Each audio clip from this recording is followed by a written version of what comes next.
कि याद कर लेंगे, हो जाएगा। है ना? नहीं, संडे को होगा,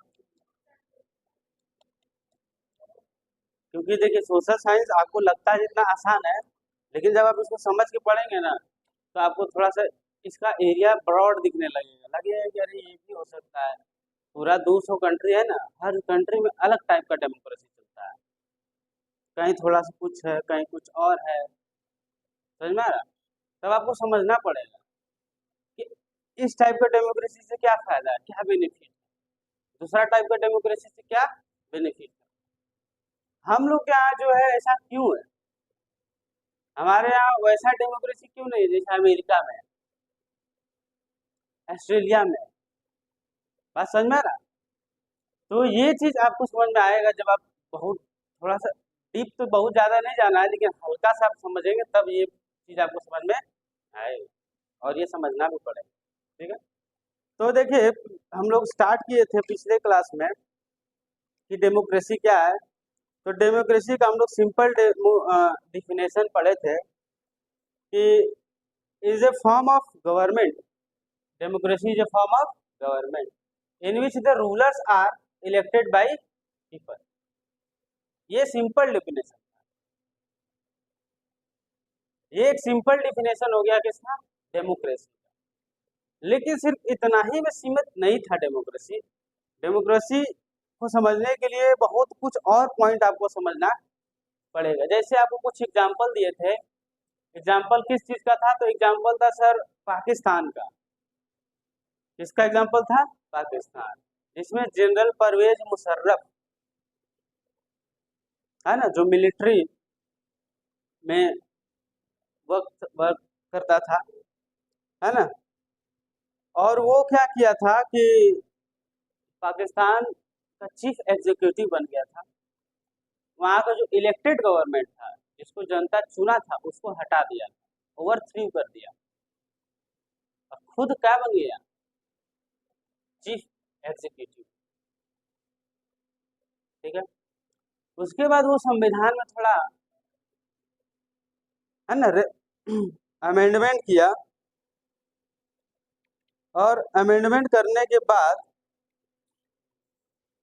या हम लोग कहते हैं रेफरेंडम लेकर आया। क्या लेकर आया? रेफरेंडम। और उस रेफरेंडम में यही था कि वो सारा पावर जो भी कंट्री के पास था, जो अलग अलग लोगों में डिवाइडेड था, वो सारा पावर खुद ले लिया।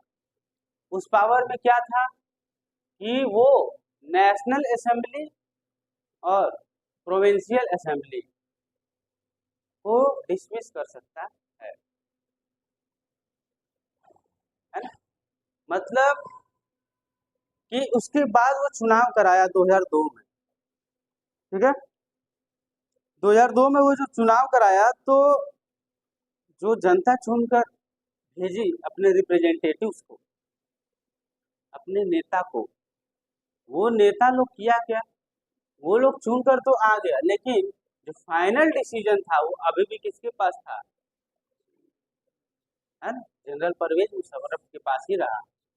यानी वो लोग छोटा मोटा डिसीजन ले सकता था, लेकिन फाइनली अगर कुछ बड़ा डिसीजन लेना है, बड़ा decision in the sense country से रिलेटेड कोई कानून बनाना है, कोई लॉ पास करना है, तो उसमें फाइनल जो बात माना जाएगा वो किसका था, जनरल परवेज मुशर्रफ का था।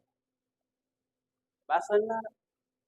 तो इससे समझ में आ रहा है कि चुनाव तो वहां हुआ 2002 में, लेकिन उसके बावजूद भी क्या हम उस पाकिस्तान को आफ्टर 2002, क्या हम पाकिस्तान को डेमोक्रेसी कह सकते थे, डेमोक्रेटिक कंट्री कह सकते थे? नहीं। ठीक है? ये कुछ बात था जिसको हम लोग देखे थे अच्छे से, जिससे हमको समझ में आया था कि डेमोक्रेसी में पहला पॉइंट, डेमोक्रेसी में जो हमारा पहला पॉइंट आया, वो पहला पॉइंट हमारा क्या निकल कर आया, डेमोक्रेसी का जो फीचर्स था, क्या था, फीचर्स। उस फीचर्स में सर हमारा फर्स्ट पॉइंट निकल कर आया कि फाइनल डिसीजन किसके हाथ में होना चाहिए? Final decision rest on the people who are elected by people. यानी फाइनल जो सर डिसीजन होगा वो उसी के हाथ में होना चाहिए जो जनता के द्वारा चुना गया हो। क्या जनता के द्वारा वो चुना गया था? नहीं। हाँ, बाकी रिप्रेजेंटेटिव जनता के द्वारा जरूर चुना गया था, लेकिन उन लोगों के पास फाइनल डिसीजन था ही नहीं। तो Pakistan is not a democratic country at that time. दूसरा पॉइंट हम लोग डिस्कस किए थे सर कि free and fair electoral competition. Free and fair electoral competition. Free मतलब एकदम फ्री होना चाहिए, उसमें खर्चा नहीं लगे, यही है। फ्री मतलब क्या कि भैया हम चुनाव लड़ रहे हैं, मेरा 1 रुपया भी खर्चा ना हो, यही बात है ना जी। तो क्या बात है, फ्री में काची दे रहे हैं यहाँ? यहाँ फ्री का बात क्यों किया गया है? फ्री मतलब फ्री ही होता है। हाँ, फ्री, सही बात। यानी हर वो रिप्रेजेंटेटिव जो चुनाव लड़ना चाहता है ना, वो फ्री हो, वो किसी की प्रेशर में ना हो, और फेयर होना चाहिए। कैसा होना चाहिए? फेयर। फेयर कहने का मतलब ये है सर कि चुनाव निष्पक्ष होना चाहिए। चुनाव कैसा होना चाहिए? निष्पक्ष। यानी किसी के भी पक्ष में चुनाव नहीं होना चाहिए कि हाँ इसको इलेक्शन कमीशन फेवर कर रहा है ना।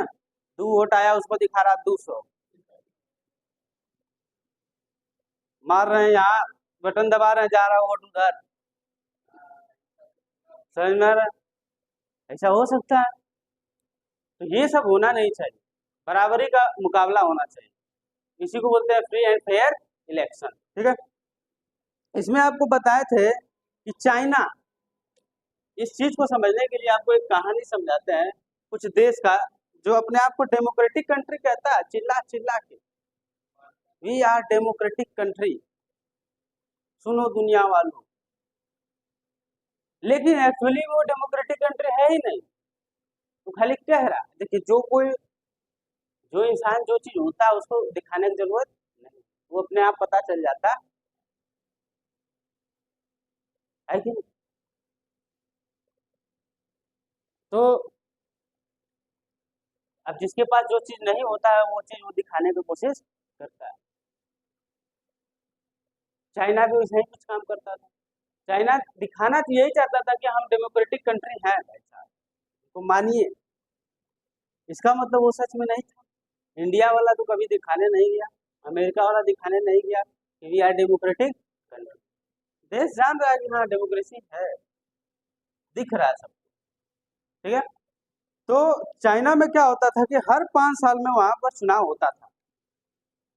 जैसे हमारे यहाँ भारत में लोकसभा का चुनाव जो अभी तुरंत खत्म हुआ है वो हुआ है। यहाँ भी हर 5 साल में चुनाव होता है, प्रधानमंत्री के लिए भी और मुख्यमंत्री के लिए भी और पंचायती राज के लिए भी, है ना। जो पंचायती शहर में म्युनिसिपल कॉरपोरेशन का और गांव में जो है पंचायती राज का, हर लेवल का जो गवर्नमेंट होता है सबका टेन्योर कितना है? 5 ईयर। तो चाइना का भी जो वो चुनाव होता था वहां भी हर 5 साल में चुनाव हो जाता था, है ना। वहाँ के पार्लियामेंट का जो नाम है सर वो national people Congress, national people Congress, ये वहाँ के पार्लियामेंट का नाम है। समझ में आ रहा? National people Congress. अब देखिए, उसमें लगभग लगभग 3,000 मेंबर चुने जाते थे। कितने? 3,000 मेंबर। जैसे हमारे यहाँ 543 है, वहाँ कितने मेंबर चुने जाते हैं? 3,000 मेंबर चुने जाते हैं। कुछ मेंबर वहाँ आर्मी के द्वारा चुने जाते हैं। हमारे यहाँ आर्मी के द्वारा चुनने का व्यवस्था नहीं है, लेकिन वहाँ कुछ मेंबर्स को आर्मी के द्वारा चुनकर भेजा जाता है वहाँ के पार्लियामेंट में। बात समझ में आ रहा? देखिए, यानी वहां पर अगर आप चुनाव लड़ना चाहते हैं सर, तो वहां पर एक पार्टी थी जिसका नाम था चाइनीज कम्युनिस्ट पार्टी। क्या नाम था? Chinese communist party. ये पार्टी सर वहां का मालिक था, चाइनीज कम्युनिस्ट पार्टी। अगर आप चुनाव लड़ना चाहते हैं तो पहले जाइए, इनका हाथ पैर दबाइए, तेल मालिश करिए, तभी आपको सिर्फ क्या देंगे? परमिशन कि हाँ चलो तुम भी चुनाव लड़ो। हमारे यहाँ वैसा सिस्टम नहीं है, कोई लोटा छाप, कोई बल्टी छाप, केकरो खड़ा हो जाए, है ना जी, हथौड़ी छाप। समझ में आ रहा है? हमारे यहाँ सिस्टम नहीं है, हम लोग फ्री है चुनाव लड़ने के लिए। जिसके पास 1 रुपया भी नहीं वो भी खड़ा हो सकता है, और जिसके पास 1000 करोड़ वो भी खड़ा हो सकता है। नहीं खड़ा हो सकता। देखिए, तो इस पार्टी से आपको क्या लेना पड़ता था? अप्रूवल, कि भैया हम चुनाव लड़ना चाहते थे। अगर ये पार्टी बोल दिया ठीक है लड़ो, तो लड़िए, ठीक है। अब देखिए हुआ क्या, चुनाव तो बहुत अच्छा से होता था, एकदम ऐसा लगता था कि एकदम साफ सुथरा चुनाव है। लेकिन उस साफ सुथरा चुनाव में हमेशा यही जीत जाता था, हमेशा सिर्फ यही पार्टी जीतता था। इतना साफ सुथरा चुनाव होता था वहां पे कि उसका कोई हद हिसाब नहीं, कि एक ही पार्टी जीतता था, ये एकदम फिक्स था। बात समझ में आ रहा है? आप समझ गए हो कितना साफ सुथरा चुनाव हो रहा है, फ्री एंड फेयर इलेक्शन हो रहा है। देखिए, ये था कहानी किसका? चाइना का। किसका था? चाइना। अब आते हम लोग मैक्सिको पे। किस पे? मैक्सिको। मैक्सिको सर एक कंट्री है जिसको आजादी मिला 1930 में। कितना में मिला? 1930। वो हर 6 साल में अपना इलेक्शन कराता है प्रेसिडेंट चुनने के लिए। क्या चुनने के लिए? प्रेसिडेंट। प्रेसिडेंट चुनने के लिए वो हर 6 साल में चुनाव कराता है। लेकिन 2000 तक, कब तक? 2000 समझ में आ रहा है? 2000 मतलब जैसे 2024 चल रहा है, तो 2000 तक सिर्फ एक पार्टी जिसका नाम था PRI, PRI, उस पार्टी का क्या नाम था sir? PRI, institutional revolutionary party. Institutional revolutionary party, यही था।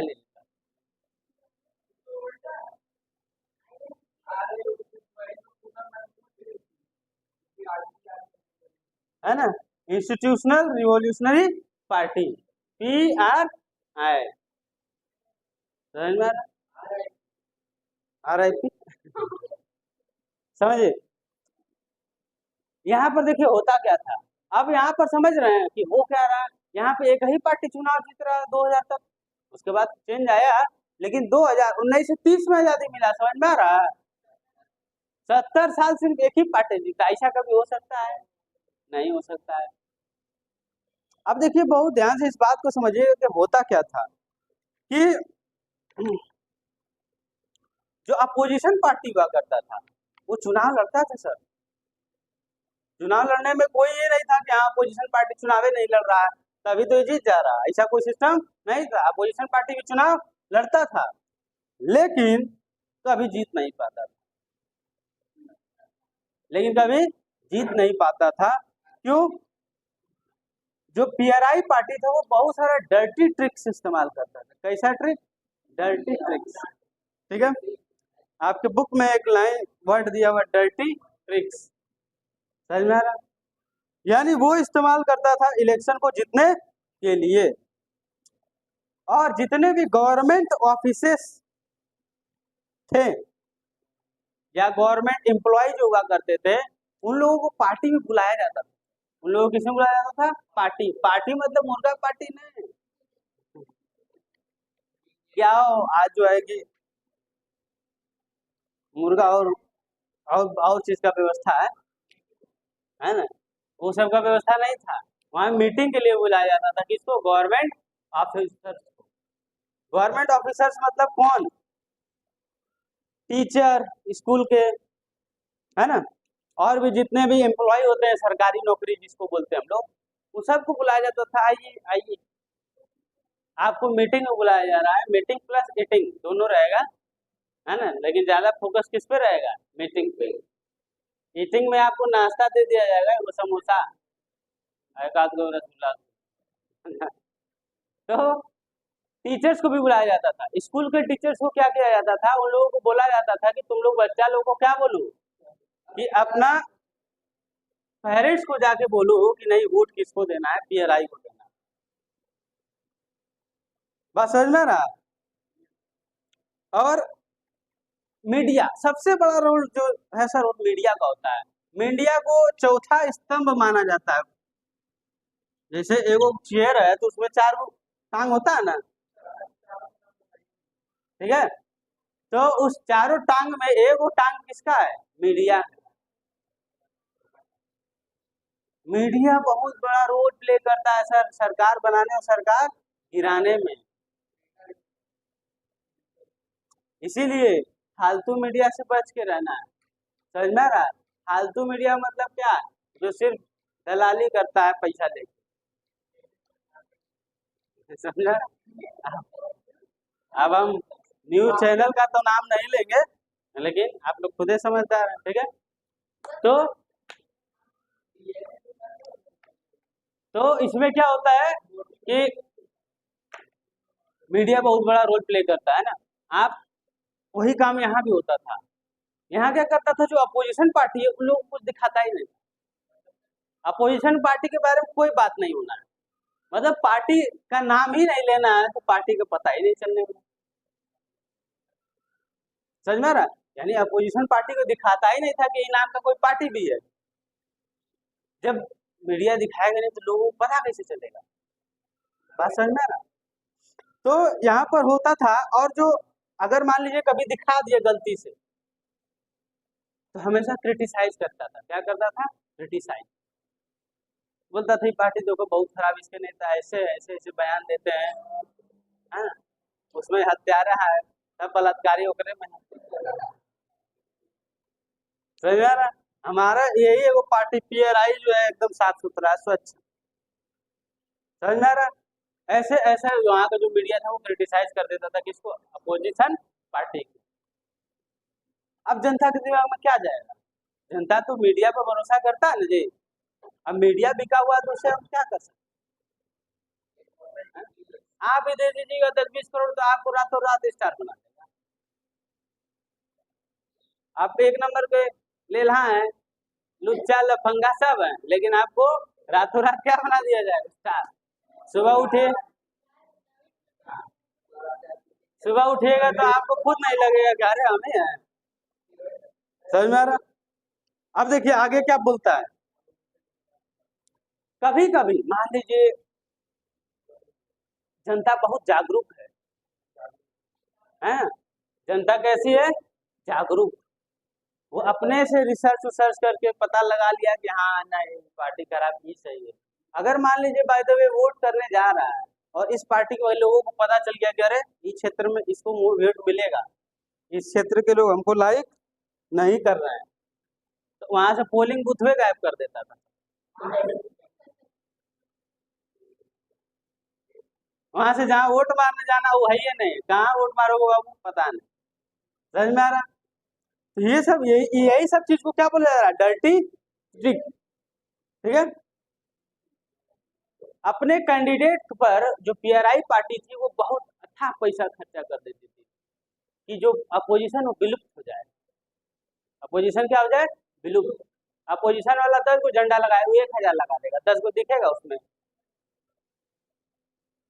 नहीं दिखेगा ना जी, दिखेगा लेकिन वो कोई आदमी गौर करेगा, नहीं करेगा, बोलेगा होगा कुछ टांगले उंगले वो कपड़ा अपड़ा।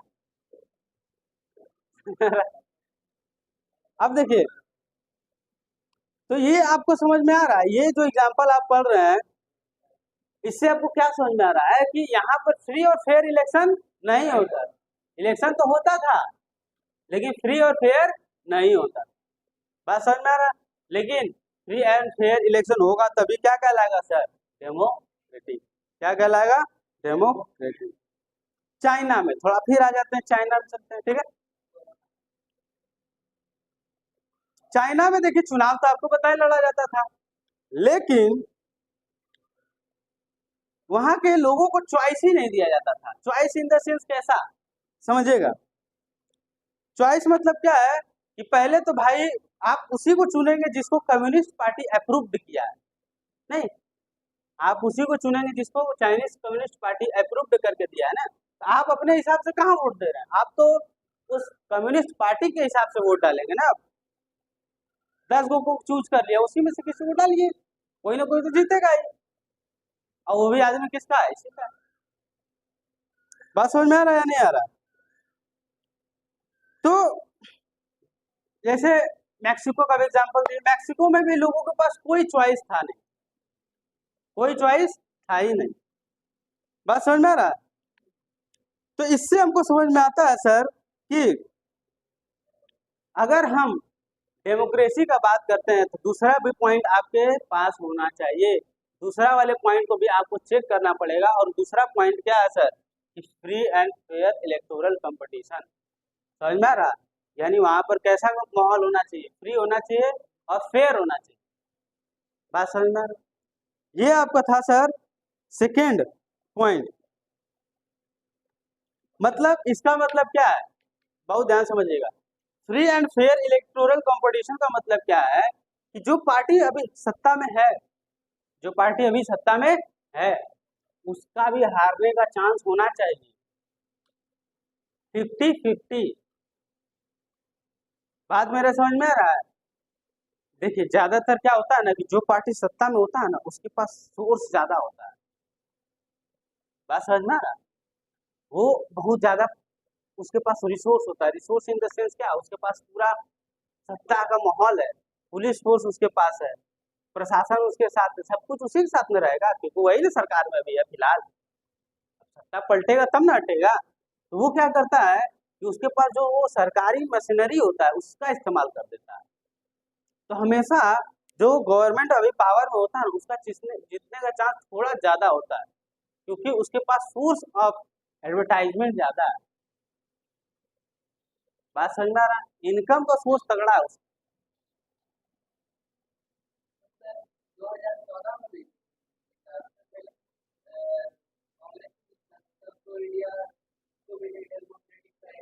नहीं तो आखिर जीता तो उस-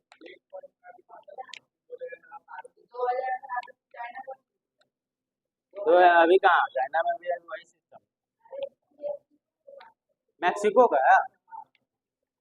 तो उसके बाद वहाँ का भी कुछ बदलाव आया होगा, लेकिन यहाँ ऐसा नहीं है। यहाँ पर देखिए क्या है, यहाँ पर क्या है, जैसे कांग्रेस का सरकार था बहुत दिन तक, लेकिन बीजेपी का कुछ सीट तो आता था, वो भी ज्यादा कम नहीं होता था, थोड़ा थोड़ा कम रह जाता था हमेशा।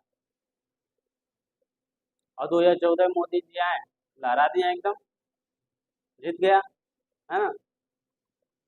बात समझ में आ रहा है? यानी कहीं ना कहीं यहाँ पर फ्री एंड फेयर इलेक्शन होता है, लेकिन इसमें भी शंका रहता है आदमी को कि नहीं, जो है कि जो चुनाव आयोग होता है, इलेक्शन कमीशन होता है, वो जो सत्ता पार्टी उसके तरफ झुका हुआ है, बिक गया है। बात समझ में आ रहा है? ये बात हमेशा देखिएगा विपक्षी पार्टी उठाते रहता है कि नहीं, जो चुनाव आयोग बिक गया सरकार के द्वारा, हम लोग कैसे जीतेंगे, ठीक है।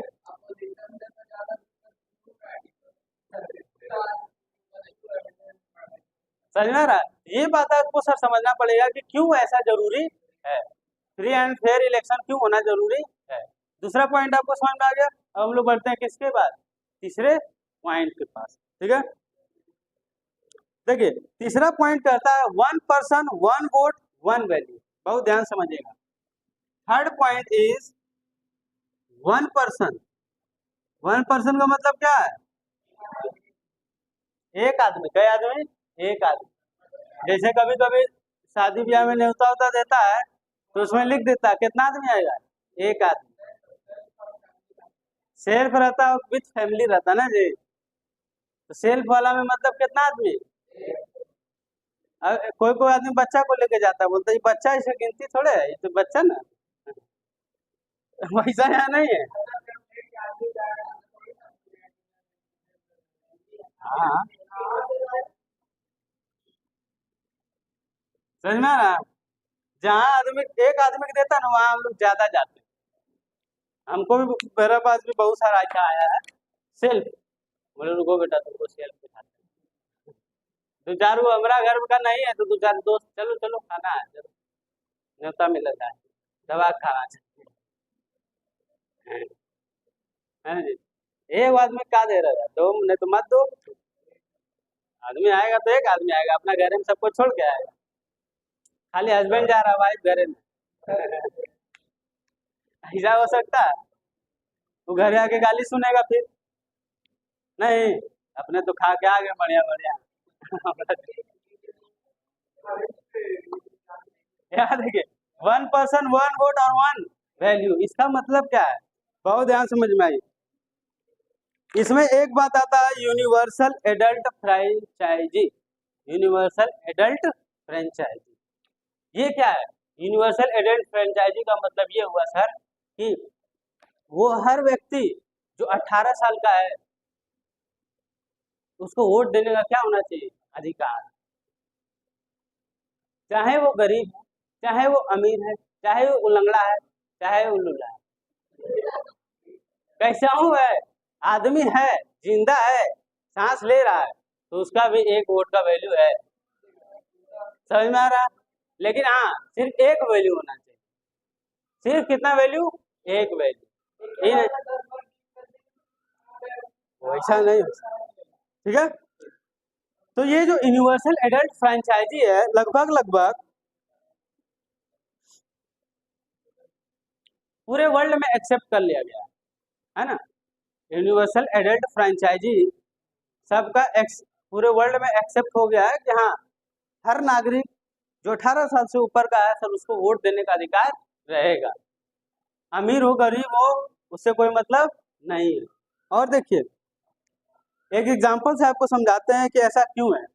2015 तक सऊदी अरेबिया में, 2015 तक कहाँ? सऊदी अरेबिया में महिलाओं को वोट देने का अधिकार नहीं था। बताइए, क्या ये यूनिवर्सल एडल्ट फ्रेंचाइजी है? नहीं, क्योंकि 2015 तक महिलाओं को वोट नहीं देने दिया जाता। समझ में आ रहा? कहाँ? सऊदी अरेबिया में। उसके बाद देखिए, इस्टोनिया। इस्टोनिया एक देश है। इस्टोनिया क्या है सर? एक देश है। ठीक है? इस्टोनिया जो है, वहां पर क्या होता था कि दो तरह के लोग रहते थे। बहुत ध्यान समझिएगा।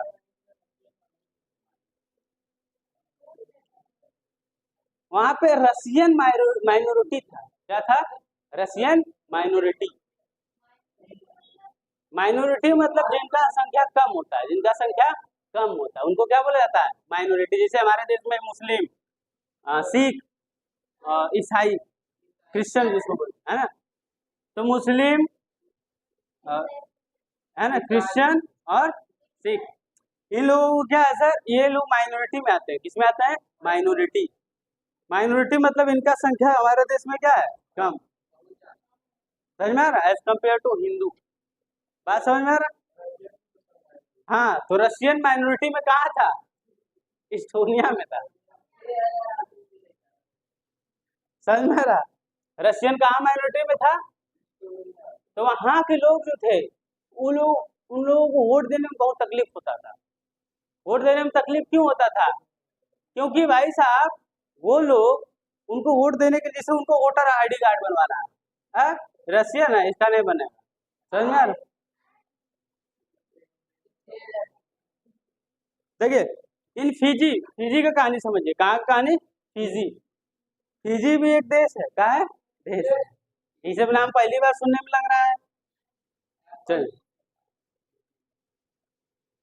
वहां पर दो तरह के फिजियन रहते थे, एक इंडियन फिजियन और एक इंडिजीनियस फिजी। ठीक है? बहुत ध्यान समझिएगा। तो इंडिजीनियस फिजी जो थे, उनका वोट वैल्यू ज्यादा था। उनका वोट वैल्यू ज्यादा था। मतलब ई अगर वोट दिया तो दो गिनती होगा, ई दिया तो किसका एक गिनती होगा? Indian Fijian. और वहां के जो लोग थे इंडिजीनियस फिजी, उनका वोट वैल्यू ज्यादा था। समझ में आ रहा?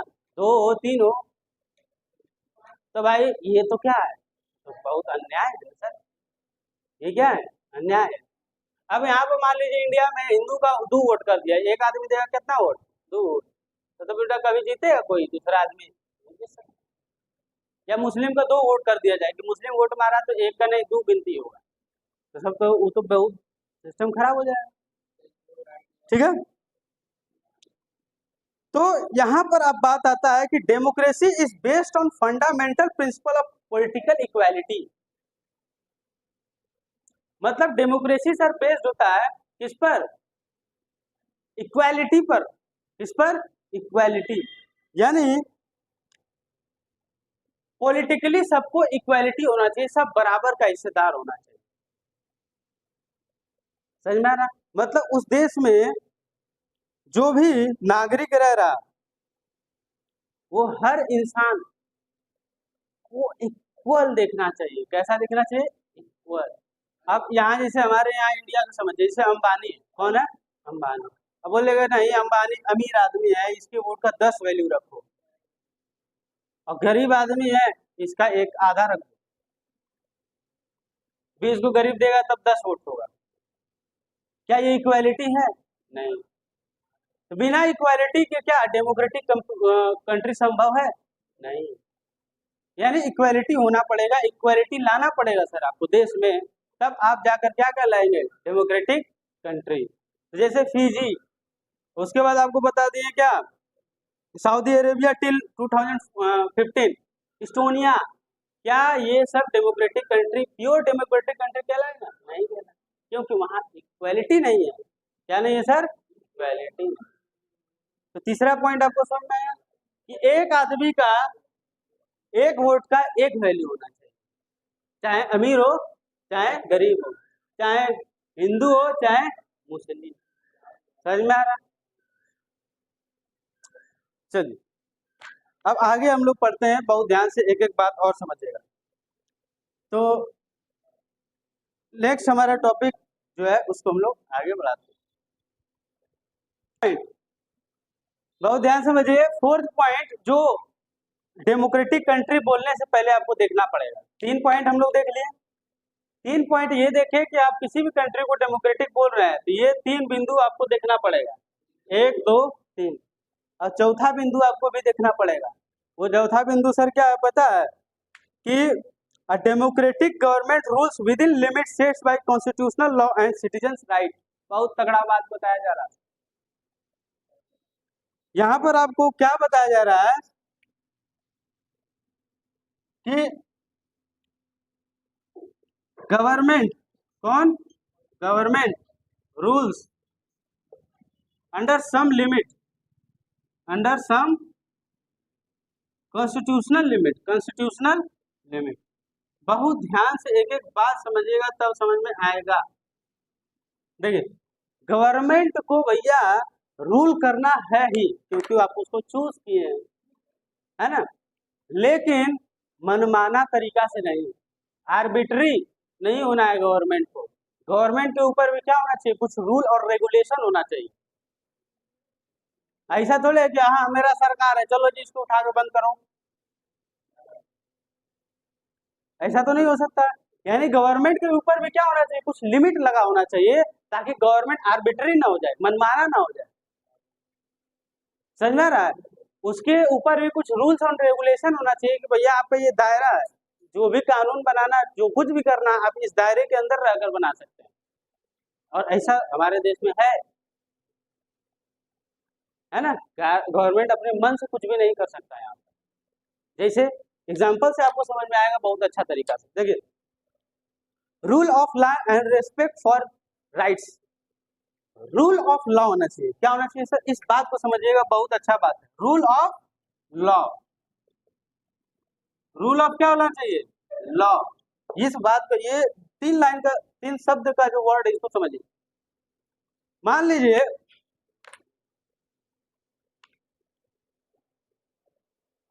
हमारे यहाँ नरेंद्र मोदी जी को का एग्जाम्पल ले लो यार, अंबानी को ले लेते हैं, ठीक है। मान लीजिए अंबानी क्या कर रहे हैं, इधर से जा रहे हैं, इधर से नहीं जाना है, मतलब कहीं भी जा रहे हैं, ठीक है। तो रेड लाइट सामने उनका काफिला जा रहा है, क्या जा रहा है, काफिला। 150 को गाड़ी, उसमें 2-4 को BMW, ऑडी फॉडी सब है। अब वो जो काफिला उनका जा रहा है, तो सामने दिख रहा है रेड लाइट, क्या दिख रहा है, रेड लाइट।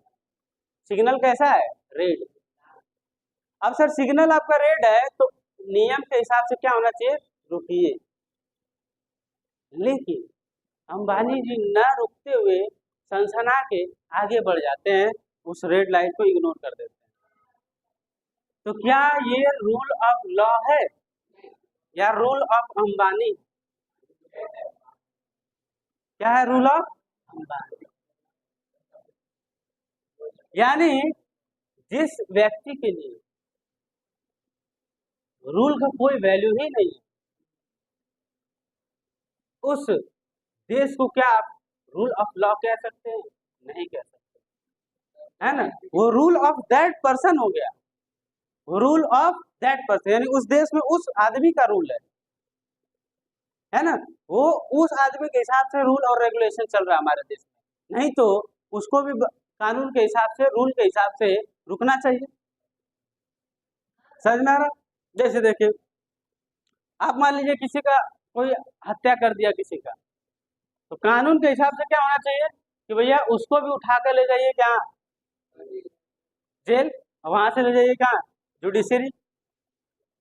अगर वो इंसान को अरेस्ट नहीं किया जा रहा है, तो that is not rule of law. ये रूल ऑफ लॉ नहीं है सर, ये रूल ऑफ दैट पर्सन है। क्या है, रूल ऑफ दैट पर्सन। वो इस इंसान का क्या है, रूल चल रहा है, लॉ का रूल नहीं चल रहा है।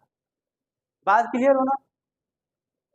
यानी अगर कोई डेमोक्रेटिक कंट्री कहला रहा है, तो वहां सिर्फ और सिर्फ किसका रूल होना चाहिए, लॉ का। यानी लॉ के हिसाब से कानून है, और आपको लॉ को मानना पड़ेगा। ये बात क्लियर हुआ। अगला पॉइंट है respect for rights. Respect for rights मतलब हर एक व्यक्ति के राइट्स का रिस्पेक्ट होना चाहिए। हर एक व्यक्ति के राइट्स का क्या होना चाहिए, रेस्पेक्ट। एग्जाम्पल, हमारे यहाँ मिड डे मील जो शुरू हुआ, mid day meal, mid day meal बहुत शुरू से नहीं रहा है ना, कांग्रेस के गवर्नमेंट में मिड डे मील आया, तो उसमें पता चला कि नहीं, सिर्फ पढ़ाने से नहीं, वो खिलाओ भी लोग। यानी राइट टू फूड भी तो सर गवर्नमेंट का जिम्मेदारी है। आपके देश में कोई भी इंसान भूखा न मरे, है ना। ये क्या है, रेस्पेक्ट फॉर राइट्स, यानी जो इंसान का राइट है, अधिकार है, उसका आदर होना चाहिए, सम्मान होना चाहिए। समझ में आ रहा बात? एग्जाम्पल से और आपको क्लियर हो जाएगा, तो ध्यान से समझने की कोशिश करिएगा। जिम्बाब्वे नाम का एक कंट्री है जो क्रिकेट भी खेलता है, ठीक है, उसको, है ना, जिसको सब हरा देता है। तो 1980 में जिम्बाब्वे को आजादी मिला, है ना। किससे मिला?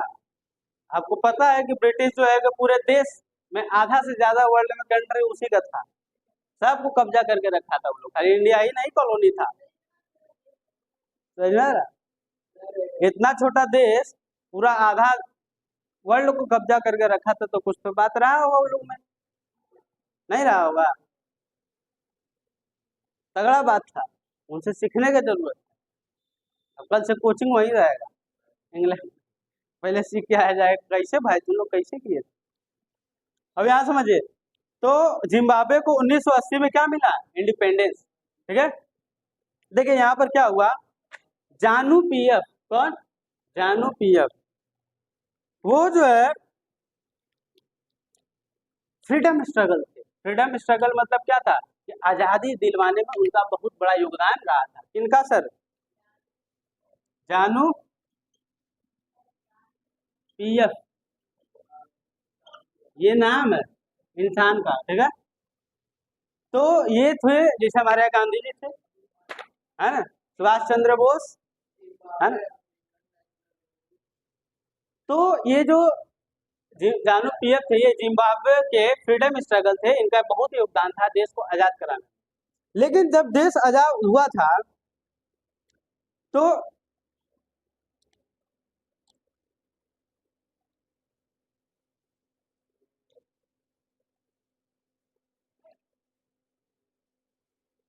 इस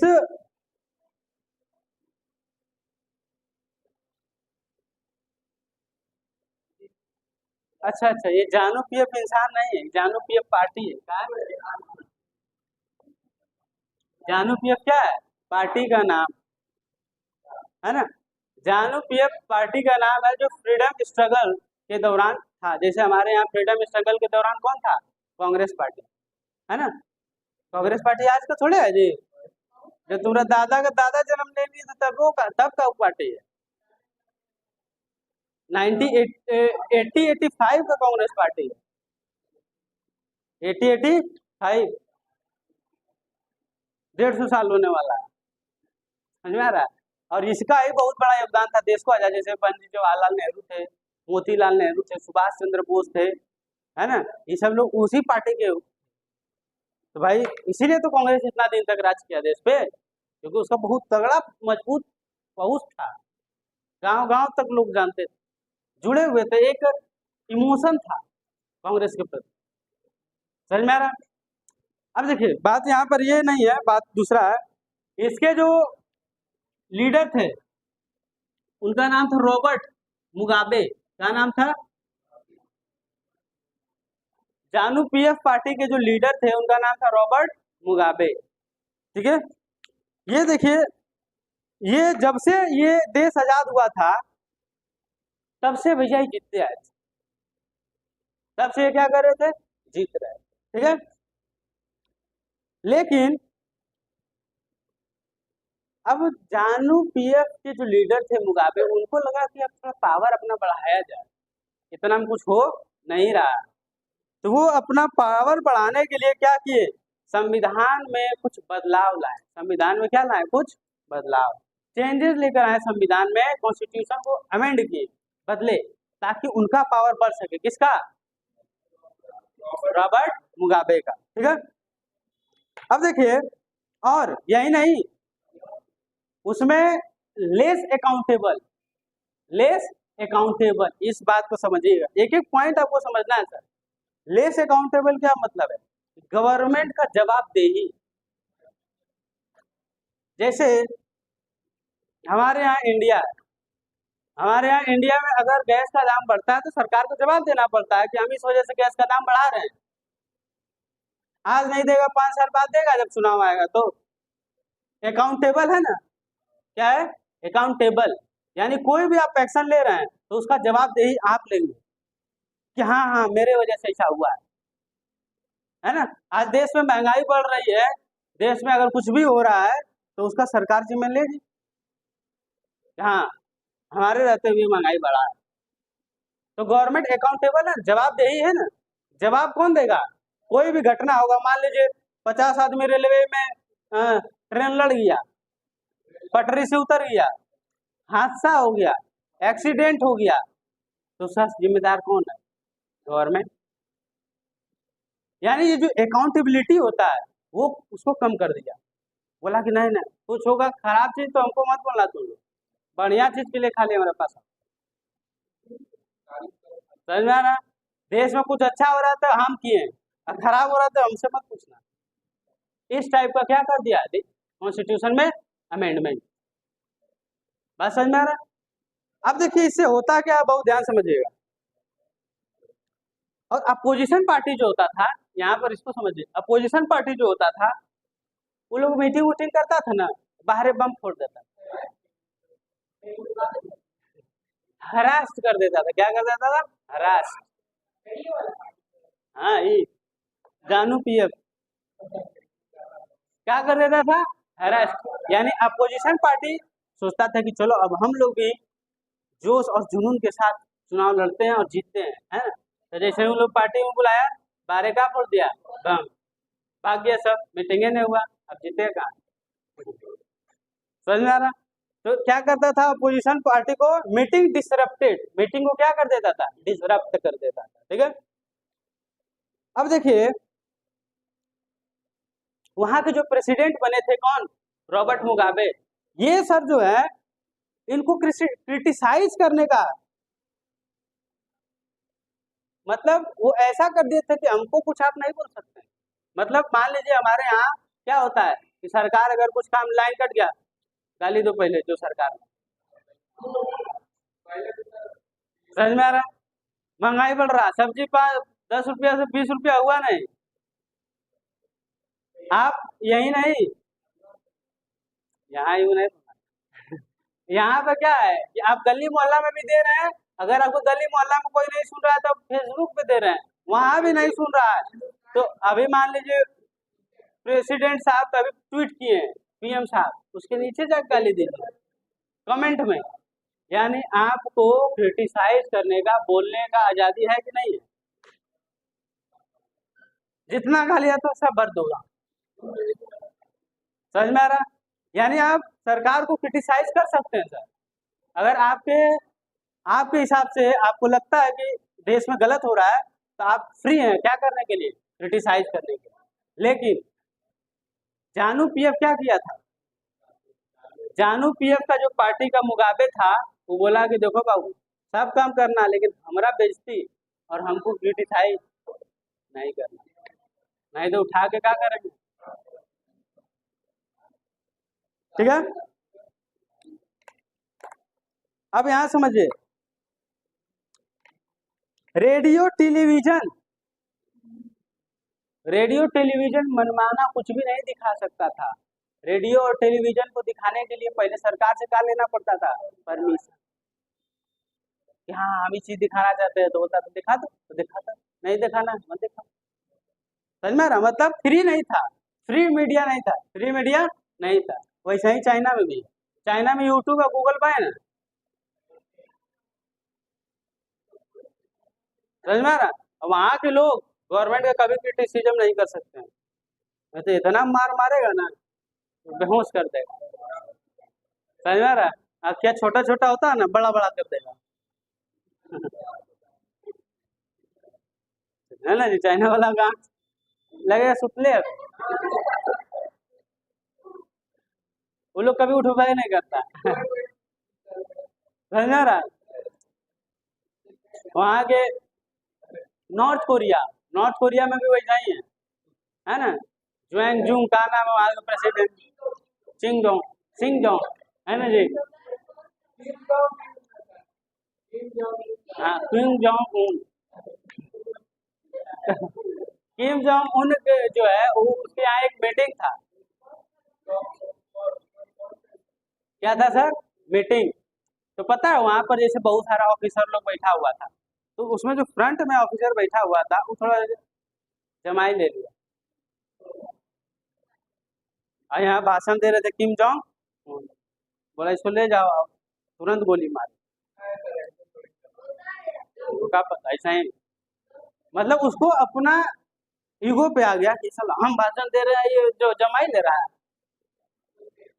मतलब जो है कि इसको हमारे भाषण में इंटरेस्ट नहीं है और हम देश के जो है कि मालिक, हमारे बात ही नहीं सुन रहा है ना, तुरंत उसको ले लिया हमारे, खत्म, हटा। समझ में आ रहा? तो ये बताइए क्या है, ये रूल ऑफ लॉ है? ये rule of Kim Jong Un. बात समझ में आ रहा? ये बात क्लियर हो रहा है या नहीं हो रहा? आगे देखिए ध्यान से, यानी जर्नलिस्ट जो उनके अगेंस्ट बोलता था सर, उसको क्या किया जाता था? अरेस्ट कर दिया जाता था, पूना में ले जाकर बहुत मारा जाता था। समझ में आ रहा? सबके सामने नहीं, सबके सामने जनता देख लेगा ना। कहाँ? पूना में। और यहाँ समझिए, और अभी और बहुत कुछ बाकी है। जजमेंट जो कोर्ट का होता था ना उसको इग्नोर कर देता था, जज साहब बोल रहे हैं बोलने तो हम नहीं मानते। क्या ये रूल ऑफ लॉ है? नहीं। नहीं, ये जिम्बाब्वे वाला कहानी चल रहा है मुगाबे का, समझेगा? तो वहां पर जो जज का डिसीजन होता था, जजमेंट होता था, उसको भी नहीं मानता था मुगाबे, बोलता था ना हम तो राजा, हमको इससे मतलब नहीं है। समझ में आ रहा? और ज्यादा अगर मान लीजिए कि कोई शराफत में उतर आया जज, नहीं, हम अपने निष्ठा और ईमानदारी के साथ खिलवाड़ नहीं कर सकते, तो बस उसको क्या कर दिया जाता था, टाटा बाय बाय, चलिए अब घर जाइए आराम करिए आप, है ना, बहुत देश का सेवा कर लिए। अब बताइए ऐसा क्या ये डेमोक्रेटिक कंट्री का ये लक्षण है? है ना? और समझिए, तो ये डेमोक्रेसी है, यहाँ समझो अभी हो जाए कंप्लीट।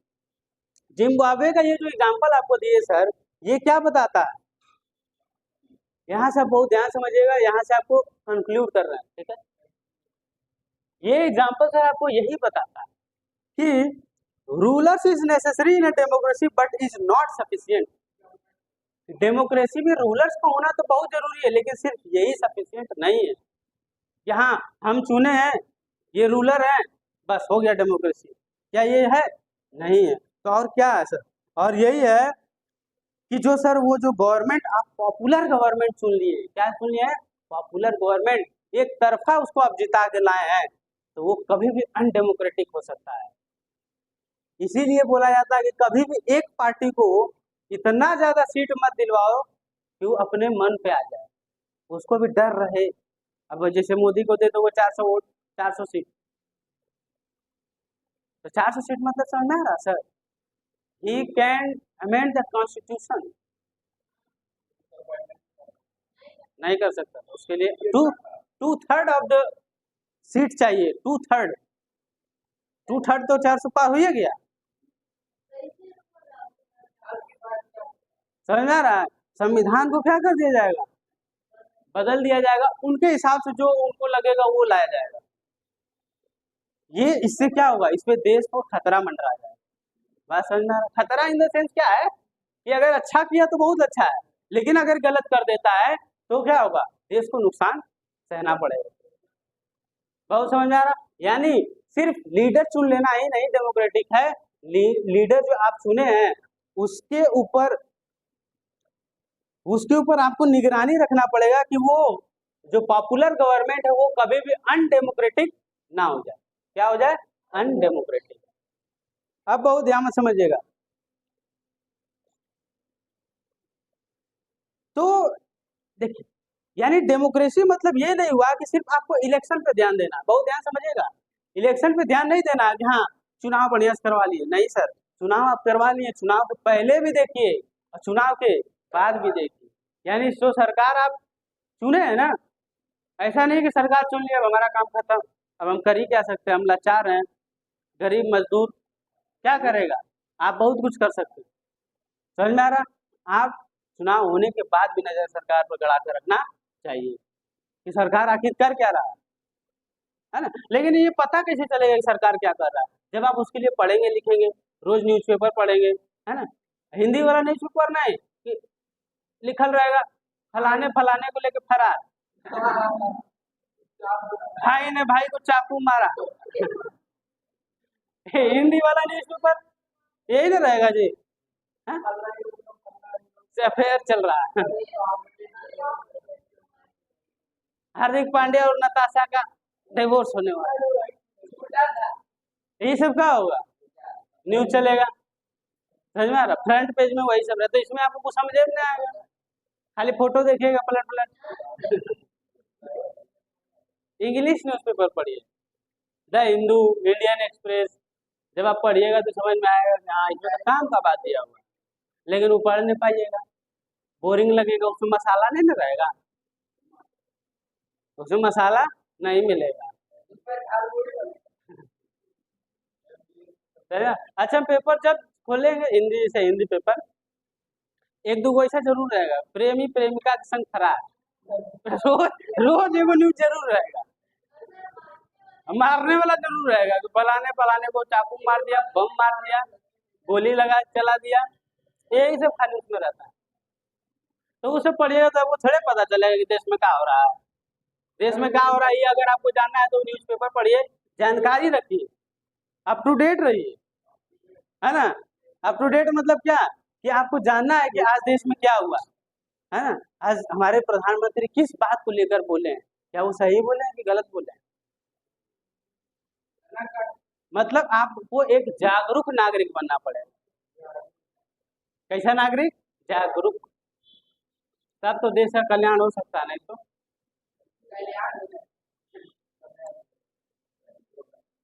देखिए यहाँ से एक बात और आता है सर।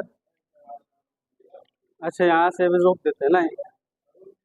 चलिए तो आज की क्लास में हम लोग इतना ही रखते हैं, आगे इसी को बढ़ाएंगे नेक्स्ट क्लास में, ठीक है।